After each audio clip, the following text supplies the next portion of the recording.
My name is Barbara Skinner, and I am presently serving as the Vision Program Coordinator for Medical Ministry International.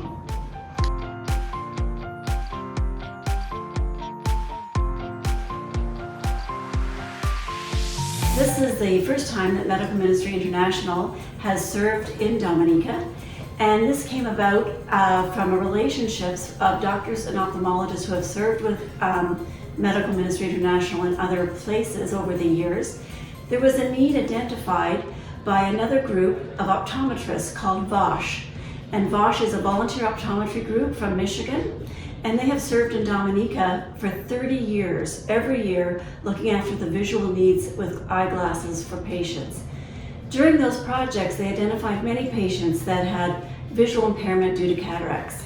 And the optometry group did not do surgery, and they were looking to invite a group of ophthalmologists that could come and hopefully look after those people that were reducing their sight due to preventable, their eyesight was impaired due to a preventable situation. And if they had cataract surgery, they would be able to see. Mm-hmm. So for those years, people they identified went on the list with the ministry.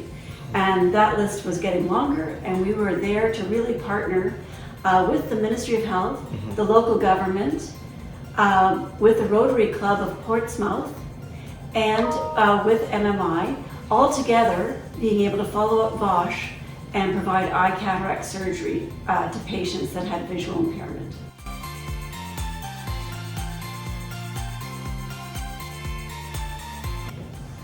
We didn't have huge challenges, but we had organizational preparation, let's say that.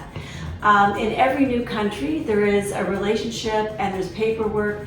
You need the approval in Dominica specifically of cabinet. We had a relationship with the Ministry of Health and Secretariat to be able to provide documentation of the donated supplies. Mm-hmm. We had a pharmaceutical supporter from Alcon in the US, and we had to document all of those donations to be able to enter the country. Mm-hmm. We also needed to go through customs and we aren't working in the country, but we were serving in the local hospital, the Dominica China Friendship Hospital and the eye clinic there.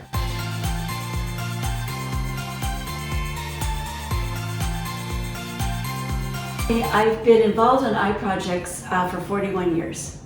And usually I'm an optician by profession, and I'm usually involved at the clinic in the eyeglasses. So for me, this was a bit of a transition, looking after the preoperative measurements for all the surgery patients. When you have cataract surgery, you have a small lens incision and a small lens, your natural lens removed, and you have a small plastic lens put in your eye. And every one of those lenses has a different power. So I was doing the job of calculating the power of the lens for each surgery. Once the patients entered the operating room, then of course our operating team of ophthalmologists and nurses and techs all looked after that area of surgery.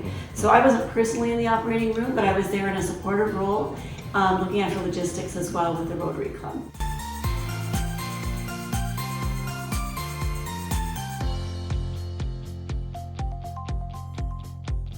Right now, in discussions with the Portsmouth Rotary Club and the government, in coming back possibly next year with a similar project to do cataract surgery. However, we want to focus on additional training. There are excellent ophthalmologists in Dominica, but to be able to train alongside the ophthalmologists from Medical Ministry International will upgrade the skills and be able to provide sustainable service in the country. In the 9 surgical days we were there, we were able to help 80 patients, 80 people who were really blind. In Canada or the US, people get their cataract surgery done when they can still see fairly well, but things are not clear and they have their cataract surgery. That was not the case in Dominica. People could not count their fingers in front of their face. People could only see a hand movement. They really were blind. And so to have people like one local baker in his 50s, we were able to help him 1 week with a cataract surgery in his right eye and the next week in his left eye. He was able to reopen his bakery. He's going to be able to provide for his family. So these people were blind and were able to see because of the surgery. So we were able to provide 80 cases of that surgery in the 9 days. We're hoping next year we can return, and I don't know whether we'll be able to do 80 cases, maybe a few less as we focus on training. But we hope to have a successful training project as well as help them with their backlog list at the Brenda Strafford Eye Clinic.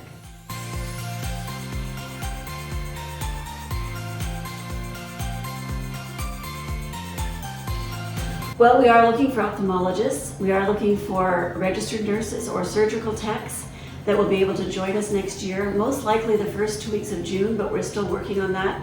Or maybe at least we might leave May 30th next year, but that project is not posted yet on our website, but it will be for the 2026 calendar year. The website is www.mmi.org. Now, MMI is how we refer to ourselves. It's Medical Ministry International if you're looking for us. But MMI.org, you can find us on social media or on our website. We have an online application process, very easy. You can select the project you're interested in, Dominica or another country if that doesn't work out with your schedule next year. And we can use all of the eye care professionals on our teams. Please take a look and see where you can help. Some people aren't able to go on a project, but they have a heart for really wanting to help us. We have so many things we do need to purchase for a project, and to help with that budget for every eye project, you can make a donation at mmi.org and just make a note on your donation for the Vision Fund. And the Vision Fund will help with consumables, pharmaceuticals, eye drops, equipment. There'll be lots of things that are needed that you can help with by donating to the MMI Vision Fund.